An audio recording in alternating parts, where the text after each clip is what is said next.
good to get their attention, I do this. So y'all do that.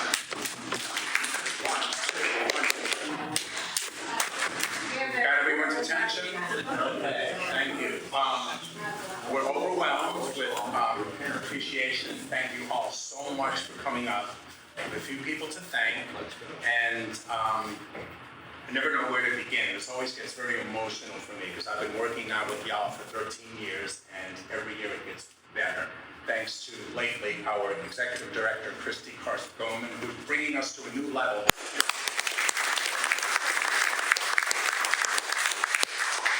And tonight we're honoring an exhibit written by, where is he? Stand up.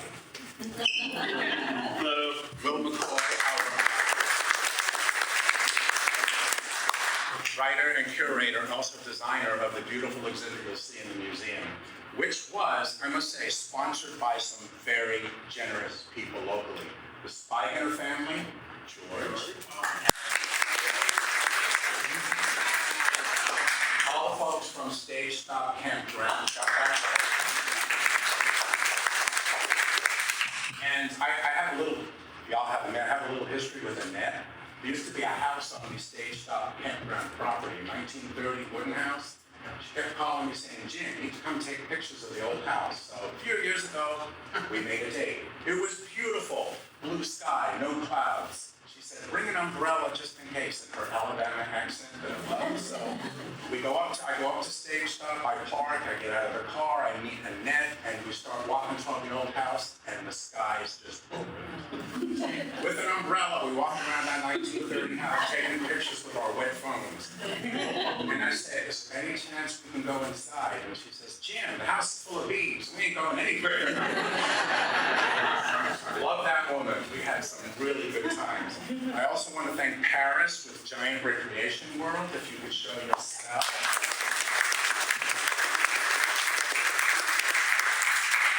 For the sponsorship, and a very special group from Wintermere, the Williams family. Thank you all for being here.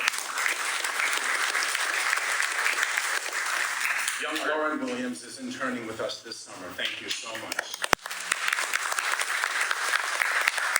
And of course, the thank yous are huge. Thank you all. I see old faces, I see new faces. It's wonderful. It really makes us want to keep going. And that's what we're doing, preserving the history of West Orange County. It's all about the people, like we always say. It's family life and ownership of this area. So we really thank you for being here.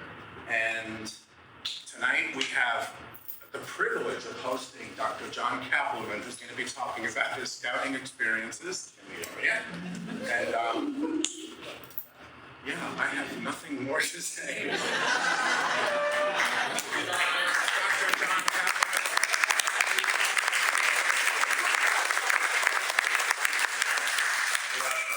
Lose this. There we go. Appreciate it. Thank you. Thank you. Well, good. So I was a Boy Scout. My kids were Boy Scouts. My brother was a Boy Scout. My dad was not. He did all his scouting in the South Pacific in the 1940s. But he was very supportive of us. But you know, the history of scouting in West Orange County really, to me, revolves around the history of Troop 210. And so that's what we're going to be talking about mainly tonight. So let me tell you a little bit about the ancient history of Troop 210, and then I'll proceed to tell you a few, like we said, stories from my scouting career and observations. So Troop 210 was established, dates its history back to a troop that was established in 1937. It's called Troop 46. Troop 46 belonged to the Central Florida Council, the same council we have today, and Troop 46 was legally or specifically chartered through the Rotary Club in Winter Garden. Every scout troop has to have a sponsoring organization.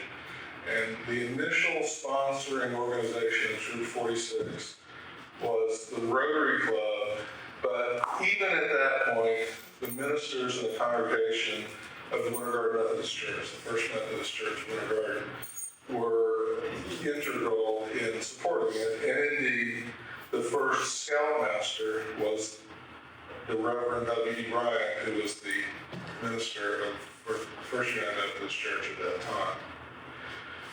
time. His assistant was George Aiken.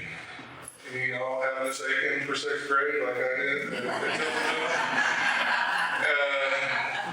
Miss Aiken and her husband, Miss Aiken was a member of I'll digress, the Canasta Club that my mother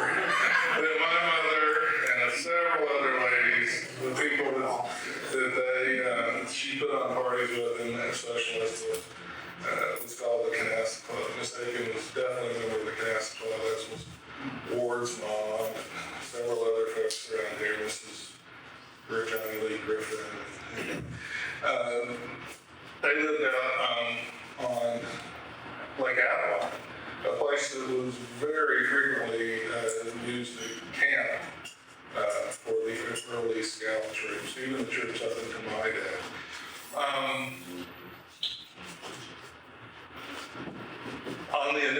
Every scout troop has a committee, and there's sometimes we'll find records listing that as committees.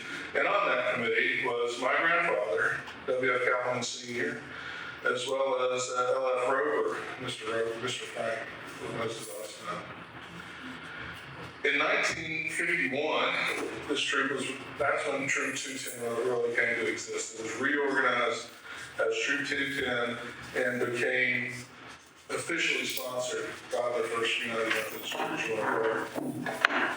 From 1952 until 1987, we had numerous scoutmasters, primarily from the church, and as well as committee members, and they kept the troop going until 1987. In 1988, Troop 210 ceased to exist for a short time. They did not recharter. Interest was just waning.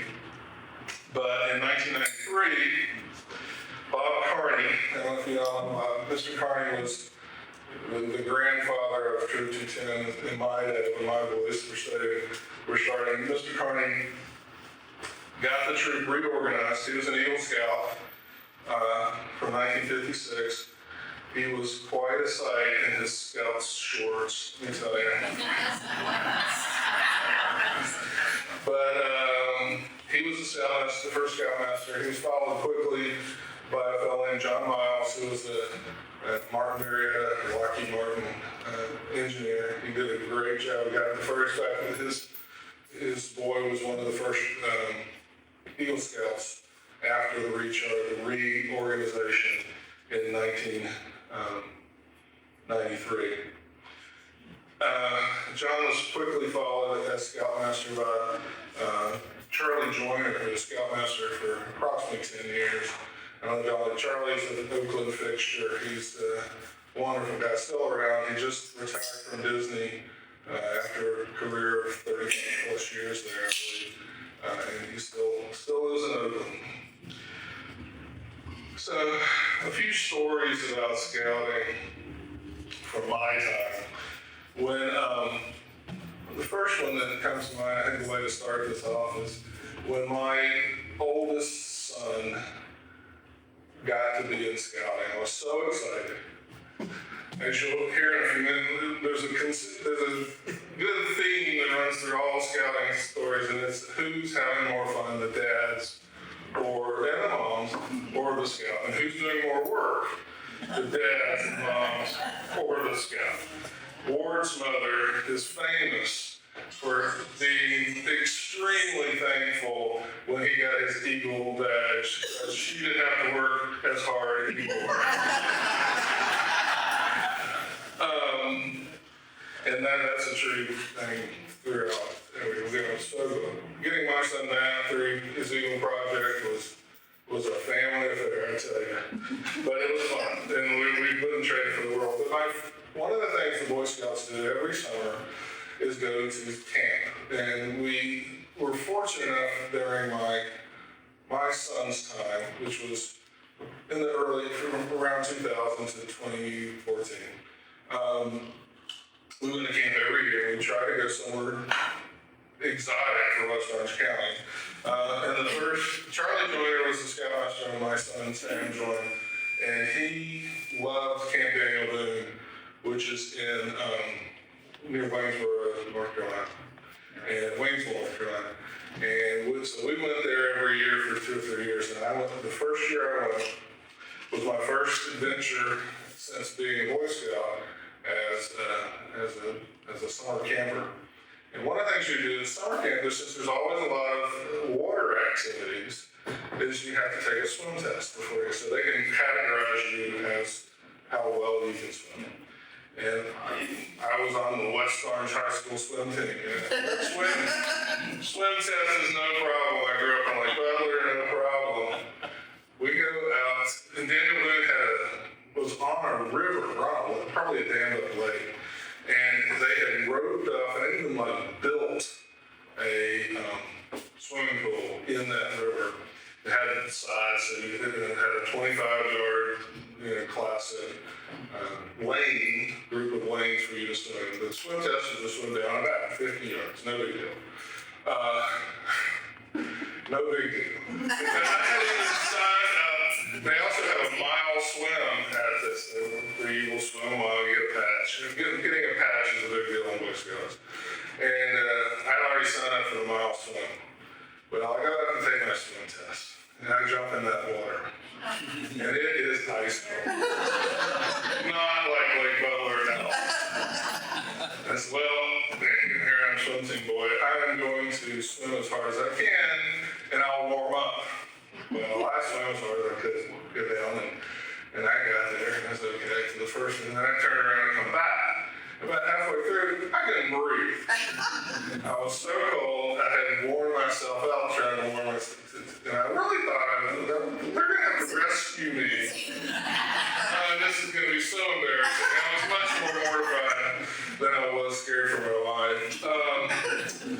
But anyway, I kind of snuck over and grabbed the side of the wall, and the guy comes by and says, "Here, keep swimming." I said, "Oh, okay." So I passed the test. No big deal. We also went to, one of the fun things about Scout Camp was we found a camp in South Georgia that had not a summer camp, but a winter camp. They would run a quick, camps, the big thing about summer camp and winter camp was their merit badges. You could go out and go and earn 4 or 5 merit badges in a week or 2 week period. And that was a big deal. It was fun. And this Camp Thunder, it was in Middle Georgia, South Middle Georgia, had developed this camp that occurred between Christmas and New Year's. And it's really, when you think about these middle school boys, and what a great time to get away from them. Get them out of your house and have them go do something functional, worthwhile, and have a good time. And it's hard to get them to go. Get them to sign out was the hardest part. But once they were ready to go, we had a blast. And we went every year to Camp Thunder for, 4 or 5 years. Until we actually inspired Camp Lenoche, which is our local scout camp, to have their own winter camp program. And that's still going on today. I don't know if they still have it at Thunder or not, but it was a great time. We would get up there, and it was cold. We'd go up there. We would huddle around these little propane heaters and do their little merit badge things and their projects. And the scouts would run around in the cold, and nobody died. Nobody got pneumonia. It was a great time. I think it was a great service. I think of the kids with the families too. My good friend Tim Keating here, which y'all know just passed away, he was my buddy in these trips. And he was with them. Everyone is. I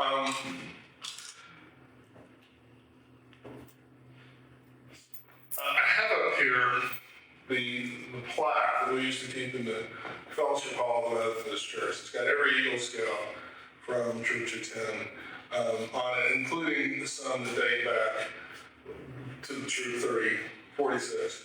The top one on the list is my uncle Jim Cappleman, and very near the top of the list is Ward Brett. He's that old. And I have a good friend Jerry Shotgun is on the top of that list too. Because you'll notice that there's several in the late 40s, early 40s, and then the list doesn't start getting cranked up until around 2004 when Steve Eisner takes over as Scoutmaster. She was instrumental in a whole bunch of Boy Scouts. So there's probably, I didn't do the numbers, there's probably 20 before she came along, and then there's 80 after she came along. So we cranked, it's not a good thing to be labeled an Eagle Factory in Boy Scouts, but we did it the right way, and we cranked out around 80 Eagle Scouts during Steve's tenure. And it was a lot of fun to see those boys progress through those ranks. We did a lot of Eagle projects that I think have accomplished a lot of good. A lot out of at our church, a lot out of Oakland Lake Nature Preserve in particular. But people would choose their own project. If boys would choose their own projects and do them, plan them, organize them, raise the funds, and we did a lot of good for the community as well as teach them a lot of good talents. One of the fun things about scouting when I was a scout, and when was the years, and it's from probably about 1970 to 73, when I was a scout, maybe 69 to 73. I was a scout in Troop 210, and my good friend Derek Lacey, we were there together at that time, and so we trade stories still about when we were scouts. We never got anywhere close to being an Eagle Scout. Some troops are really focused on advancement, and I think honestly, there's one thing I did learn about the Boy Scout program is their program is really first rate, and if you follow the program, you're going to learn a lot. Your boys are going to learn a lot. Your adults are going to have a lot of fun, and they'll have very good structure. We didn't do that. And when I was in scouting, we went and had fun and we camped a lot. And we did a little bit of advancement. But I was a proud first class scout, which if y'all know scouting, there's 6 levels, and tenderfoot for second class, first class, life, star, and eagle. The star and life and eagle. And I got first class. I was doing my team. I don't know if they got much farther than that when we were scouting. But our scoutmaster at that time was a fellow named Jimmy Mackey. And Jimmy, I believe, started off as a Florida Power employee, but Jimmy took over Dixon Plumbing and Appliance Store about soon after he became scoutmaster. And he was a wonderful gentleman, and he did a very good job in taking us camping and doing the fun stuff. We didn't do, again, that great with advancement. We had a really good time. We did a lot of, the way we camped was so different than today.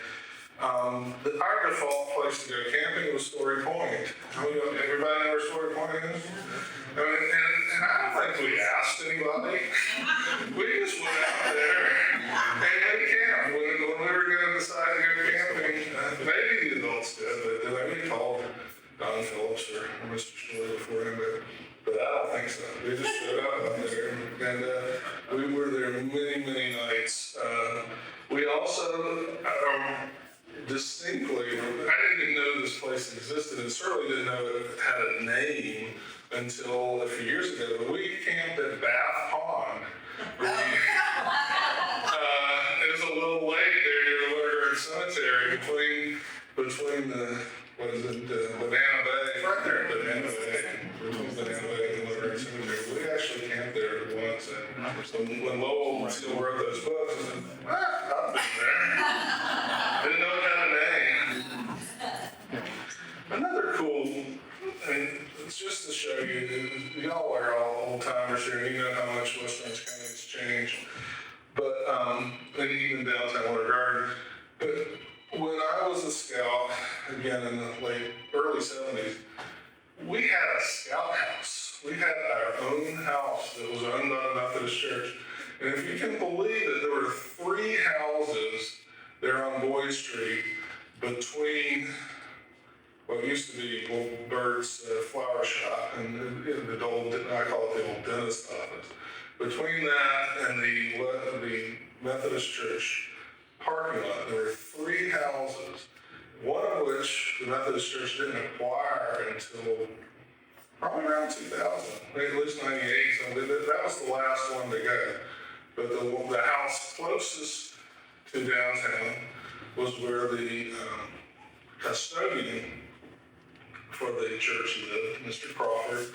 And Mr. Crawford was very supportive of Scouting Prayer. Anything you wanted Dan Crawford would do for us. But that's where he lived. The house next to that, in between, was a pretty small house. It was in decent shape. It was, I do remember that we painted that house one time, and I think it had old cypress siding, and it took gallons and gallons. It would just soak that paint right up. I think we went through 25, 30 gallons on this little, cypress siding house. The funniest story about that scout house was a big supporter of our scholarship when I was around was George Bailey in the West Orange Times. And the West Orange Times was there in that building next door to the dentist office at that time. And George knew we always needed money, and he thought it would be a great idea to give us all the old newspapers that were kind of left over, the overruns. And we could then take them somewhere and get them recycled for money. This is before the recycling stories of today. But so whenever there was a newspaper run, there were the extra papers, somehow they would get to the scout house. I think we would walk over and get them. Well, the scout house got so full of newspapers. Because I don't know that anybody knew where to take them. I don't remember taking them anywhere to exchange them for money.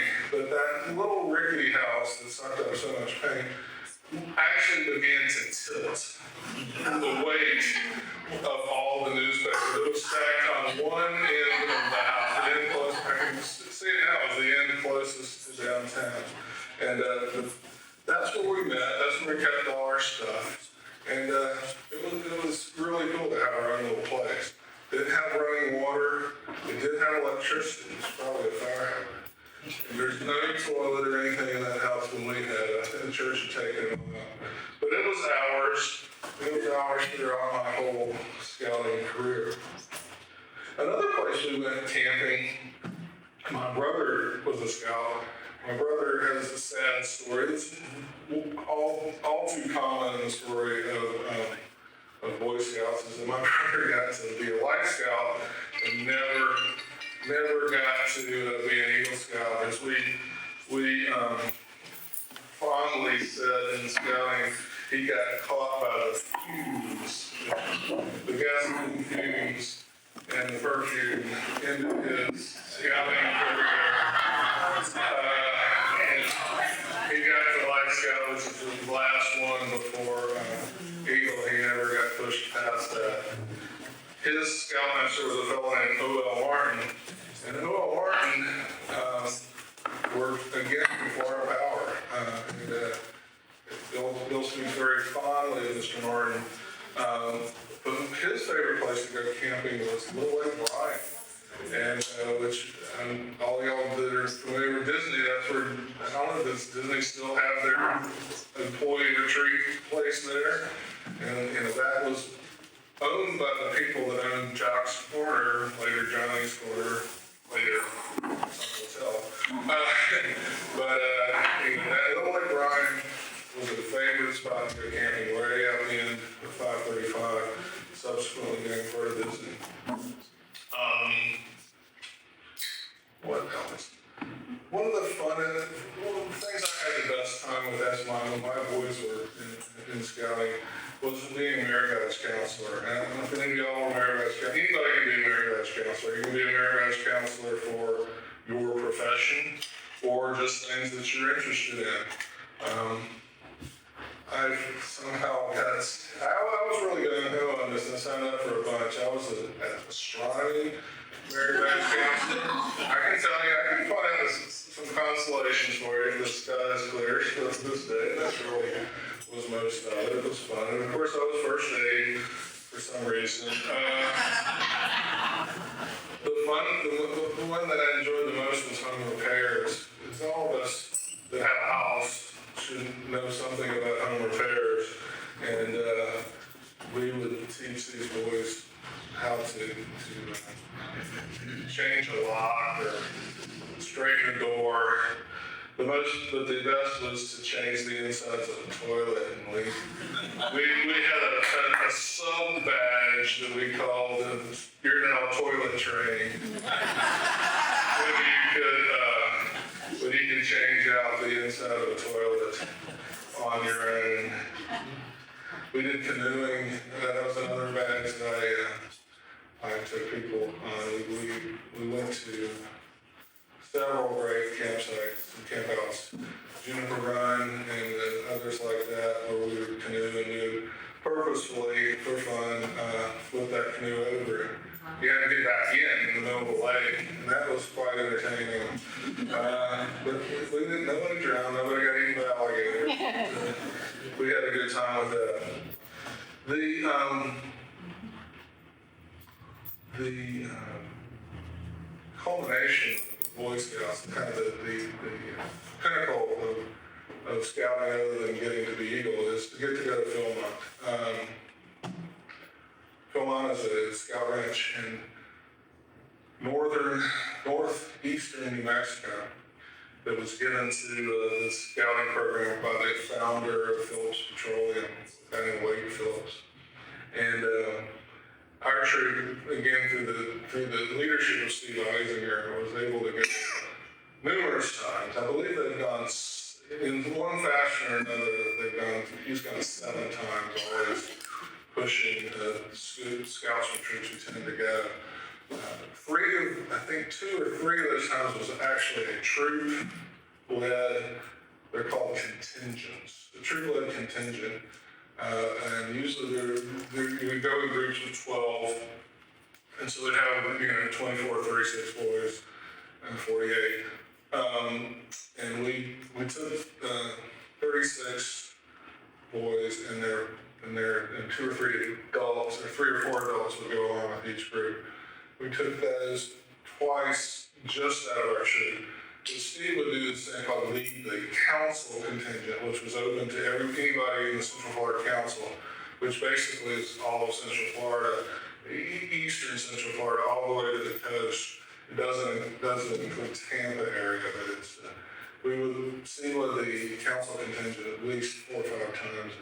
So many trips to Philmont. I had to go 3 times. I went once with Sam and Matt, my 2 boys. The second time I went with just Matt. But to preface that, Sam, my oldest, had gone with Steve the very first time he went when he was a little boy. And I think one of his pack that went to Philmont was hanging in there. It's a tiny little pack, a little frame pack. But anyway, so I was in the first year. So he went with Steve when we were just kind of scoping it out. And I went with Matt and Sam once, and then I went with Matt once. And then finally, I went sort of by myself as the leader of a contingent of 12. On the other 2 times I've been earlier, Tim, my friend, Keating, was the head adult. And I wanted to go be the head adult. There were some secret meetings or whatever the boy leader and the adult leader. Not always boys on the film. We always had a co-ed contingent, by the way. But the teenage leader and the adult leader would go, and there were some meetings and stuff that were just fun to be part of. I really wanted to do that. And I wanted to just do it without anybody that I had to take care of. And it was fun. That was my third trip. And very fun. Philmont, you go, it's an 11, takes 12, not only 12 boys, 12 scouts, it's 12 days. 11 of which are on the trail, and you get to choose a track, it's called. The tracks are somewhere between 40 miles and 120. We always did one that was over 100 miles, all three. And we always climbed 2 mountains. There are three true mountains on the Philmont Scout Ranch. One is Baldy, there's Mount Phillips, and there's things called the Tooth of Time. We'd always did the Tooth of Time, and we always did Baldy. I think I never went to Mount Phillips, but it was quite an accomplishment to climb Baldy. The Tooth of Time was a little more, it was a little easier, but it's actually more picturesque to see from the bottom. But from the top of Baldy, you can see multiple states. It was great for the first kind of climb like that I had ever done. Fortunate enough to do it 3 times.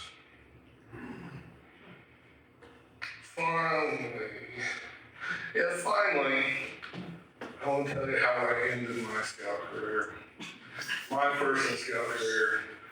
We had, after our first scoutmaster, when Derek and I were scouts in Tree Chiefs, we had a scoutmaster that neither of us can remember his name, but he was a cool guy. He worked for Eckerd's. The only one let me know. His wife, I believe, was the youth director at the Methodist Church at that time. Anyway, he left us, and a guy from Windermere wanted to be our scoutmaster. He didn't know what he was getting into. This guy was a straight-up scouter, wanted to do things by the book, wanted to be an advancement type of scout leader. His name was Al Kirtley, and I don't know like anybody knew Al. Mr. Kirtley was quite a character. He obviously had done well in life. He had a beautiful large home on Wasion Bay in Windermere. You're coming in from Lake Butler, it was the first house on the left. In the latter years, there's been an airplane there for many years, and they've actually pushed his house down like many and built another one. But Mr. Kirtley in this big house in Lake Butler, we would camp out at his house. He actually had access to the part of the lake that was a little bit separate from his house, but it was on Lake Butler instead of Washington Bay. We'd camp out there, we had a lot of good times, and Mr. Kirtley was always frustrated. We had some wild guys in our troop. Who was the what? Tim Hutchinson, James Barron, he worked for the city forever. Guy Mike McKay, who lived down the street from where I live currently. His dad ran a hardware store in Hop. Derek and I had nothing to do with this. All the Bailey boys, Terry and John, were involved. During one meeting, we heard a bunch of fireworks, firecrackers. Mr. Curley, in his way, he just ignored it.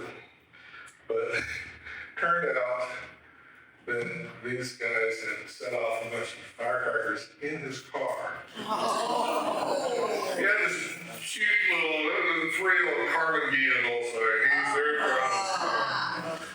Well, he didn't know that. But we heard the fireworks, he went over.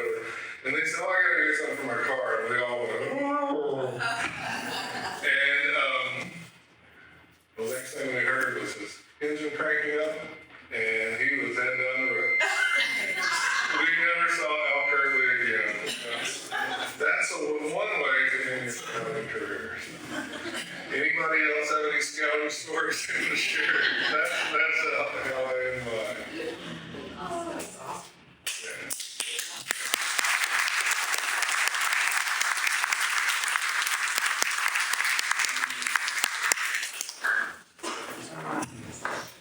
So, you want to lead us next one? Good time. I appreciate it. Thank you so much. You're welcome.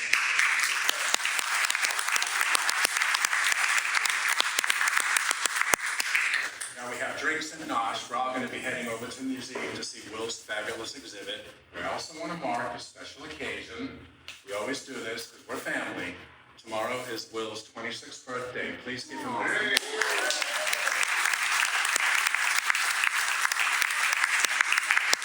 You can't have a birthday without cake. We have cake. Happy birthday.